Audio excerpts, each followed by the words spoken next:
Welcome to Camelot Castle TV.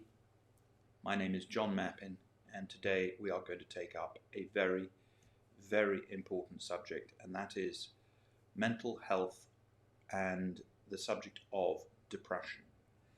Now, obviously, since this planet has been put into lockdown, the mental health of millions has been tested in a way that it has never, ever been tested before. There are companies out there currently making billions of dollars as a result of the antidepressants that they are selling you or people like you. And it is extremely important that all of you share this message, because whoever you are, I can guarantee that you are going to know somebody that has suffered from depression.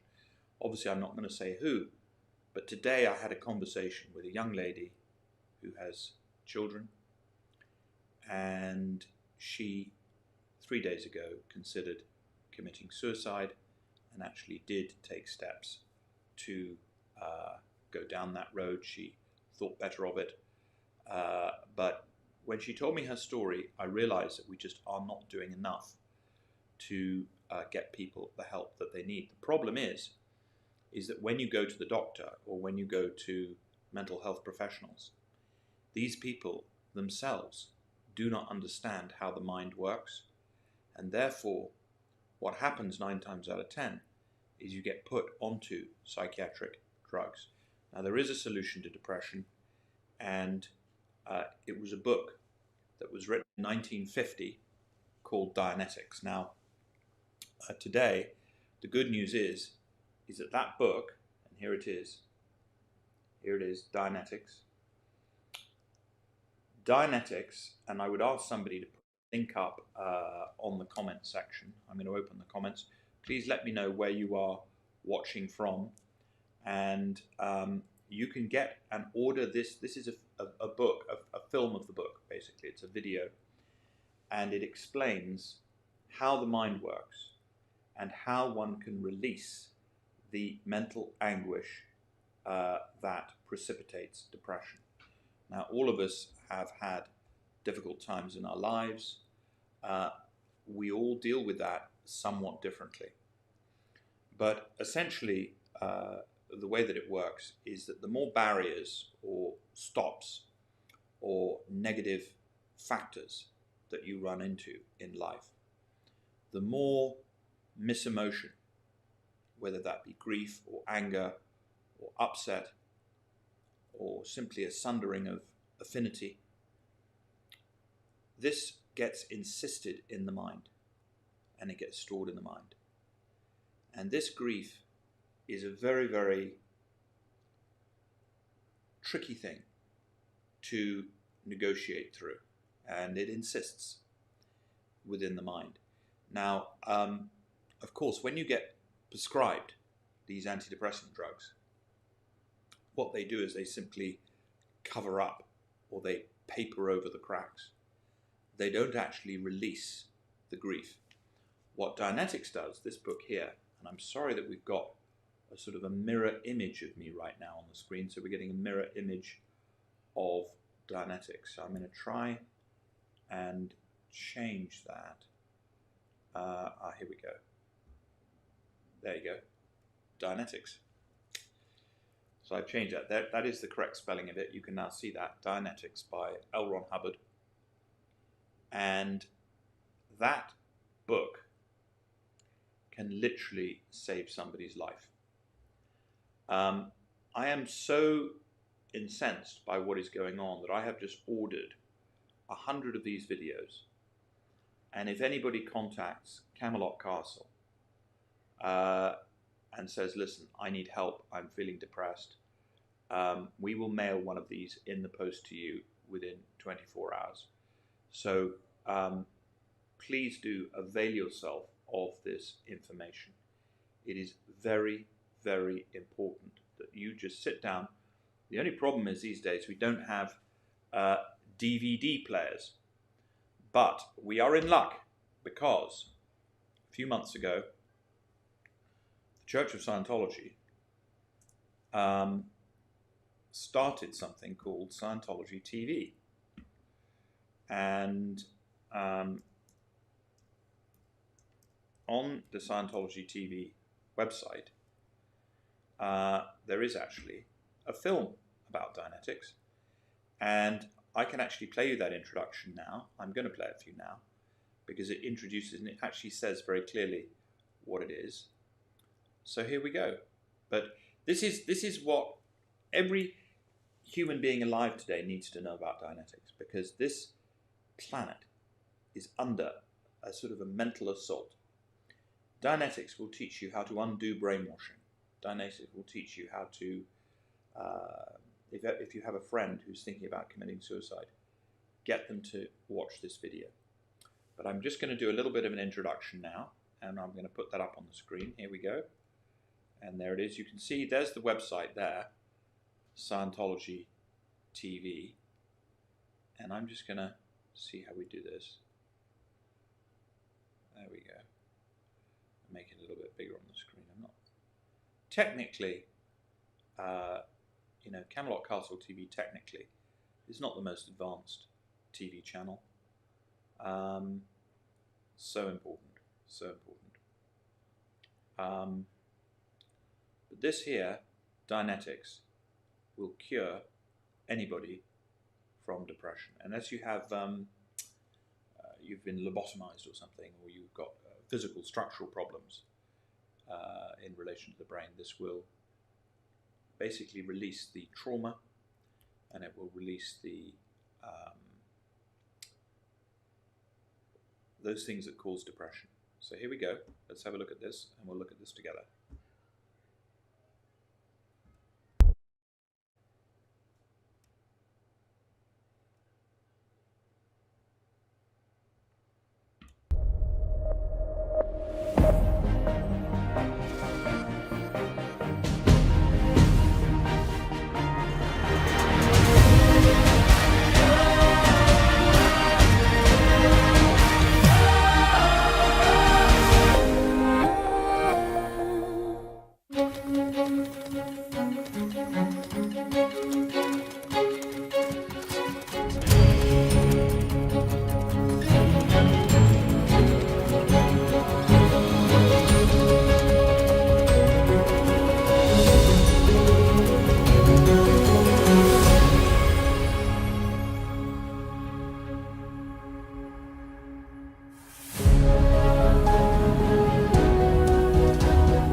For centuries, many scientists and philosophers have been studying the convolutions of human thinking.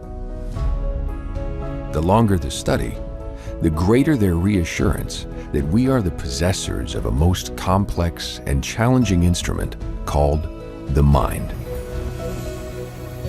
What they refer to is now called the analytical mind. But describing its behavior did not make the ways of the mind any less baffling. Our knowledge of how it functions continued to be only approximate at best. There were still unknown stimuli and unaccountable factors, until the theory of Dianetics was applied. Dianetics is from the word of Greek origin, meaning to revolve in the mind, or of or pertaining to reasoning, especially digressive or cursory reasoning, wherein the mind hops and skips from one thought to another, or from clarity to confusion without apparent cause, and as if under some strange and seemingly uncontrollable compulsion. That obviously was the unknown stumbling block to a fuller understanding of how the mind functions. The stumbling block Dianetics demonstrated after 12 years of experimentation is the fact that we are also the possessors of another mind, a reactive mind, which has far greater force and compulsion upon us than the so-called analytical mind. In fact, when brought into play, the reactive mind can and does overpower the analytical mind. Worse, the reactive mind badgers and bedevils us throughout our entire lifespan. Like the analytical mind, the reactive mind is also a mental function of the brain.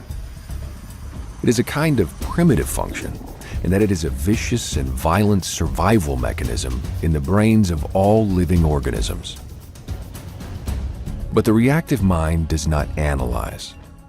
It thinks only in terms of identities and similarities, but not in difference, like the analytical mind. It is strictly a literal mind that responds defensively every time something reminds it of a similar painful incident. The animal mentality, being largely reactive, is a good illustration of this. Suppose a deer walked under a tree and a snake dropped down upon it and terrified it, threatened its survival. The terror would cause its meager analytical faculties to become attenuated or partly unconscious, whereupon its strong reactive mind would take over. The impression would be recorded, filed away for future survival use. Thereafter, that tree and all others resembling it would be associated with the snake threat in the deer's mind. Every time the deer saw such a tree, the fearful incident would cause it to shy away on pain of death. For to the reactive mind, pain means death, and pleasure means survival. To civilized human beings, however, the reactive mind has become a leech upon rational behavior. It is the hypothetical cyst which occludes the proper functioning of the analytical mind. It is the root of all our psychosomatic ills and the barrier which prevents us from attaining the optimum of our thinking abilities and aspirations. It is remarkable what powerful pressures the reactive mind can exert upon the individual in order to make him obey its commands. Even though it is presumably a pro-survival monitor, you must remember that it cannot analyze and know the difference between things. Thus, if a brindle cow kicked you and inflicted pain, while you were getting yourself a case of sunstroke out in the pasture one day, thenceforward, all brindle cows would become hateful creatures to you, and all sunny pastures would restimulate the unconsciousness. You would even re-experience the pain of that kick each time you were restimulated. Of course, it doesn't make sense, but that's the way the reactive mind works. It can't think things out. And yet, by means of Dianetics, we have discovered that hundreds of other psychosomatic ills are imposed upon the human body in exactly that crazy way. What does this reactive mind consist of? It is a kind of storage bank of memory, mostly of unpleasant things done to us from the very first moment of cellular life, but only of those events which happened while we were unconscious or in pain. As such, it differs from our previous understanding of the meaning and uses of memory. Here, it is necessary to define memory as a process of recalling, at will or in response to appropriate stimuli, impressions previously made on the senses and recorded in the mind. The process of recall is essentially one of perceiving those impressions and understanding them. It is an analytical process. What was not before, but can now be demonstrated by Dianetics, is that yet another file of impressions exists. This other file is one in which impressions are recorded by the reactive mind and held prisoner there until such times as that functional apparatus has occasion to call them into play.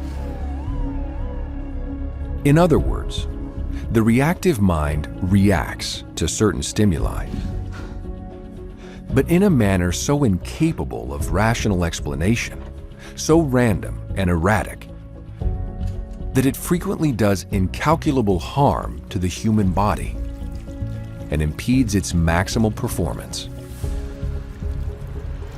The main concern of Dianetics is the reactive mind, and that it has far greater compulsion upon us than our so-called analytical mind.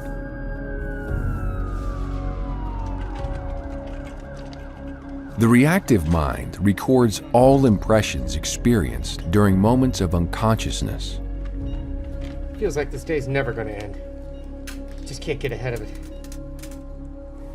Or of pain, sufficient to lower the perceptive abilities of the analytical mind to a point less than full consciousness. You need to go inside and lie down for a minute. Therefore, it is a condition that, before any of these data can affect the individual adversely, it must be activated or keyed in by an occurrence in the life of the individual similar to the one originally recorded. You need to go inside and lie down for a minute.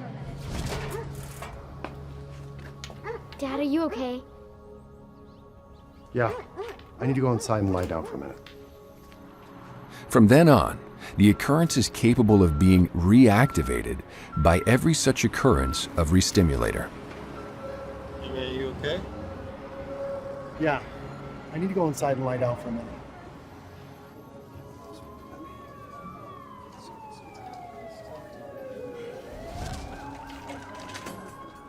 Feels like this day's never gonna end. Just can't get ahead of it. You okay? Feels like this day is never going to end. Just can't get ahead of it. We have said that the reactive mind records with the implication that the data are filed as obtained, without regard for system or original context. Similar results would be obtained were a tape recorder to be placed in operation upon a busy street corner.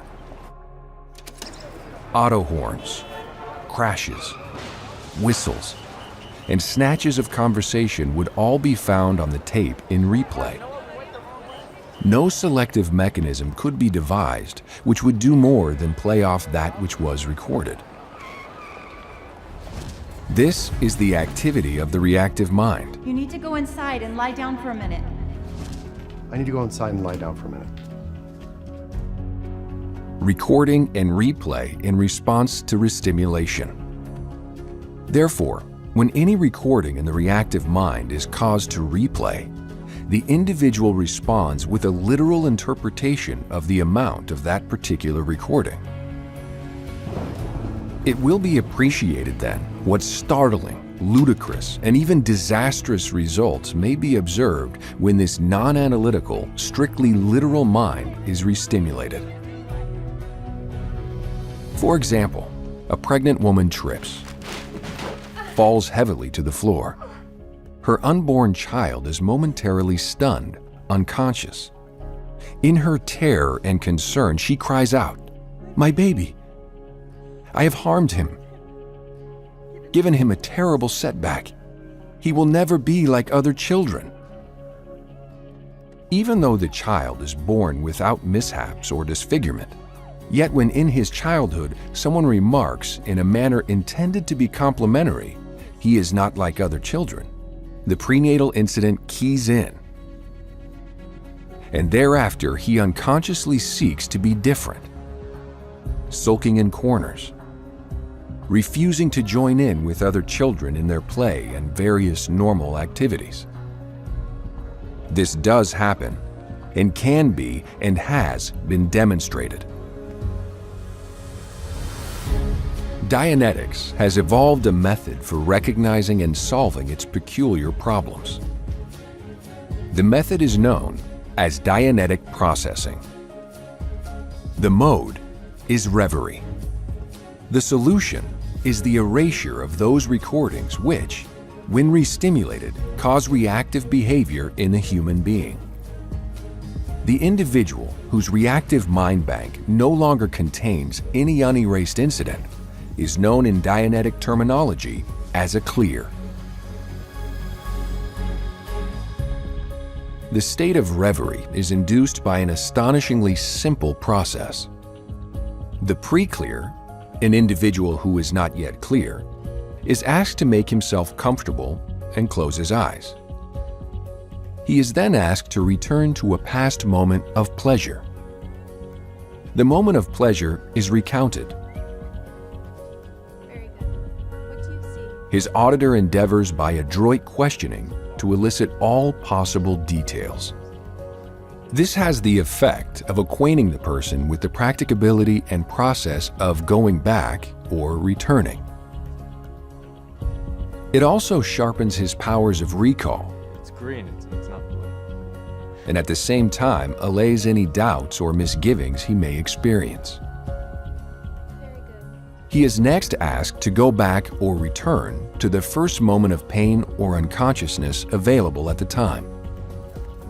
What he contacts is called an engram, which is a scientific name for an impression upon the organism.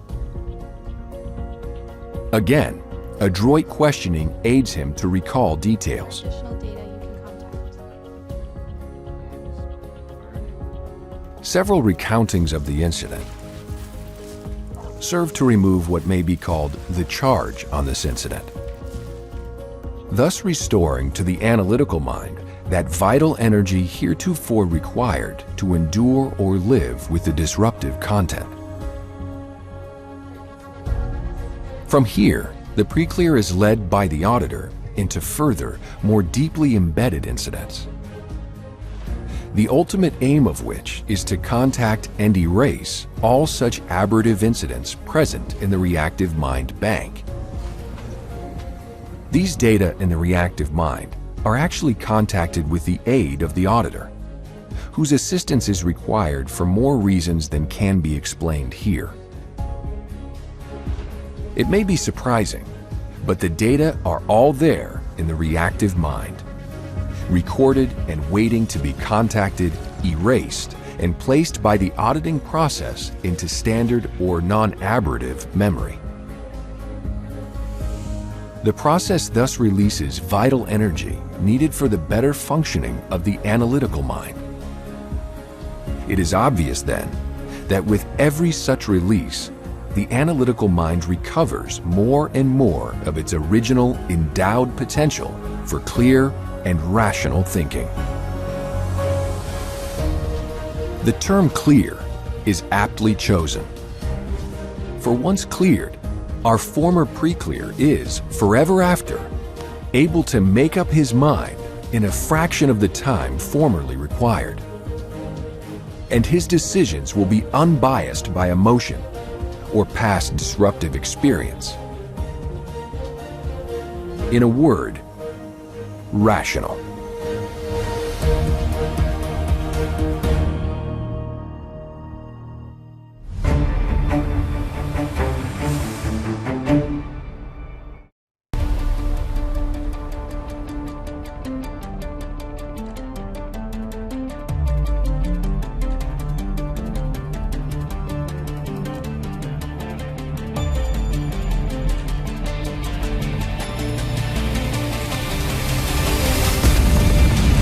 Buy and read Dianetics. Discover the reactive mind and how you can get rid of it.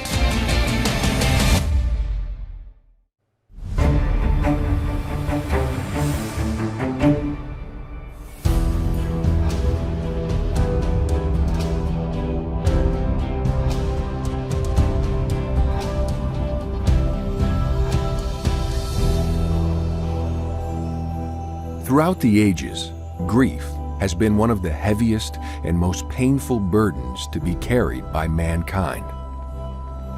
It is to these countless sufferers, present and future, that Dianetics brings hope.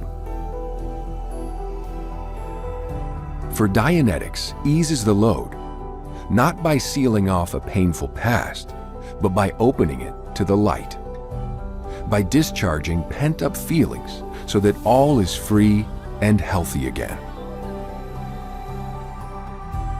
When Shakespeare said, "No longer mourn for me when I am dead, then you shall hear the surly sullen bell give warning to the world that I am fled," he was recognizing the unnaturalness of excessive grief. A maiming accident, a business failure, the death of a loved one. All are real experiences, all are real losses, and each of them does carry with it a reduction in the survival potential, a small piece of death. That is why people can become so overwhelmed by grief that they decline and even die. But since life must go on regardless of losses or catastrophes, it is much better for it to do so happily. How much better to be able to look back with pleasure and be able to say, "It sure was swell while it lasted."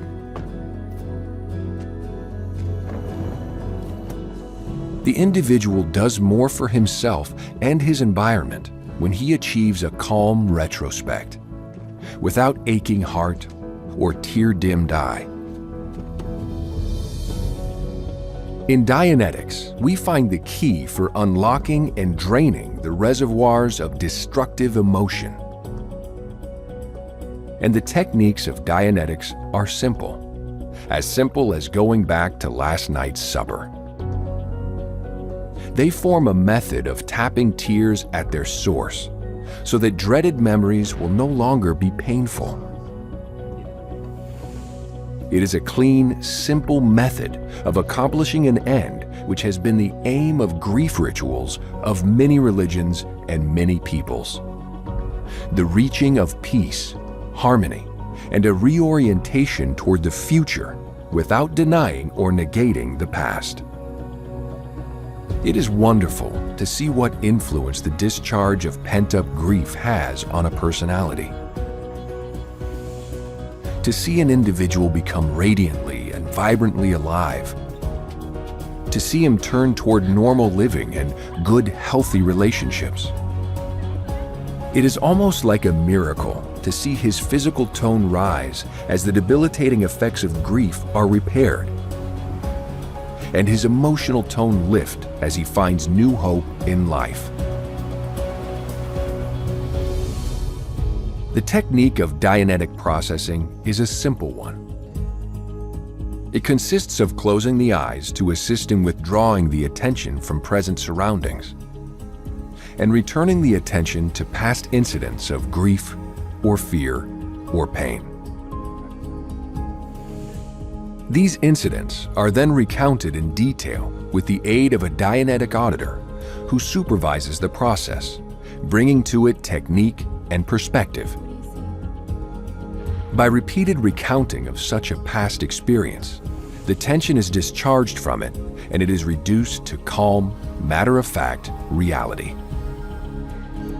It is important to note that the recounting of pleasant experiences by this same technique enhances their pleasure and renders them more brilliant in recall. That is because the mind is self-protecting. It is oriented toward the survival of the individual and the triumph of pleasure over pain. Indeed, exploration of supposedly unpleasant experiences frequently discovers in them pleasure previously concealed. The basis for the power of grief over the mind and body lies in the nature of the reactive mind. The reactive mind is a newly discovered part of our mental function. It is not a mind which thinks. It is a mind which reacts blindly and irrationally. The reactive mind is composed of the memory recordings of those things which happened during unconsciousness.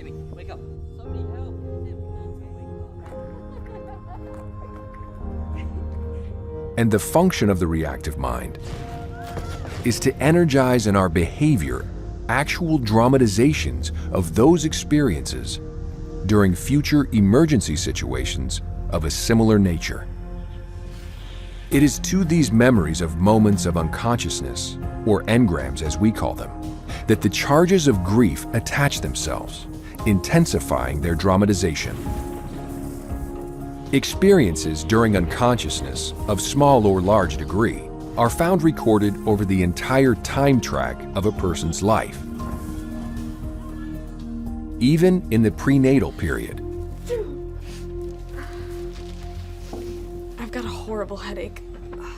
I need to see a doctor.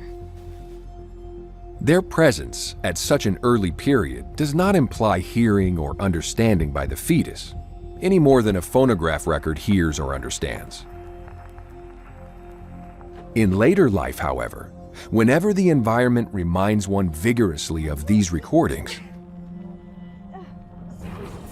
the reactive mind springs into action.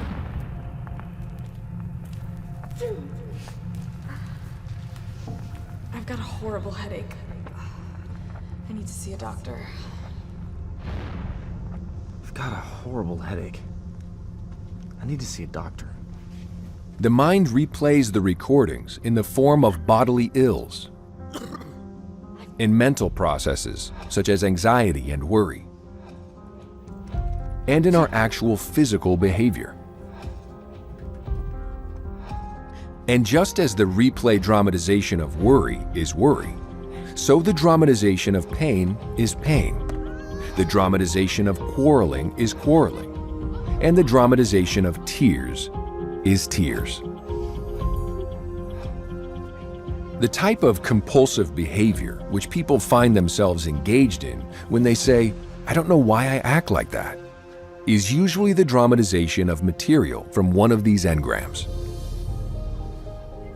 Those sudden thrusts and twists of painful emotion which clutch the heart at a poignant scene in a movie are old grief in restimulation. Those rushes of tears and sadness which cloud the mind when familiar scenes and phrases again meet the eyes and ears are old grief in dramatization. The tears of sympathy, the tears of compassion, all are tears of grief. They are the outward signs of feelings imprisoned in grief engrams, feelings which need only to be released for mental tranquility. The releasing of grief often requires the recounting and reduction of pain engrams which underlie the grief. The return to these engrams and their verbal recounting is handled by the same processes as the discharge of the grief itself. And the Dianetic auditor must be skilled in handling this work precisely and sympathetically. Dianetics gives him a method for the deepest insight into the human mind, yet discovered.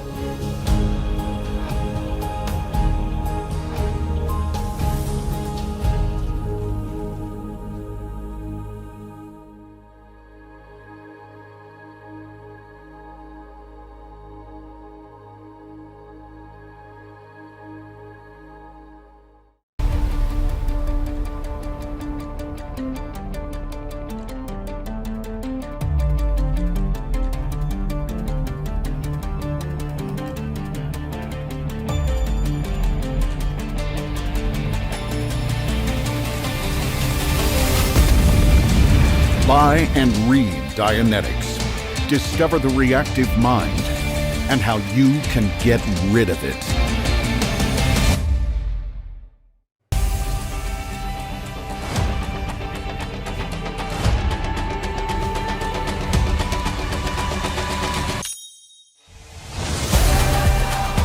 You know, life is. Well, go.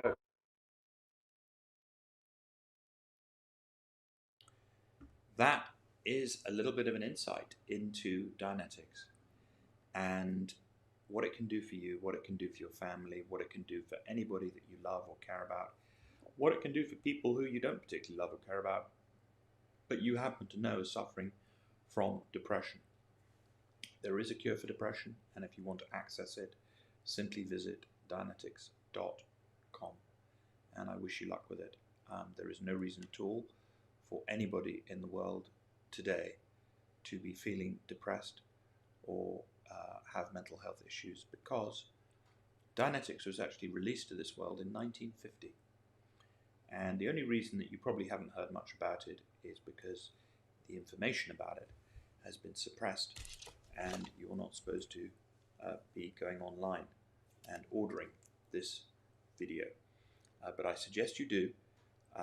It won't cost you very much, but it will be, whatever it does cost you, will be very, very valuable indeed. And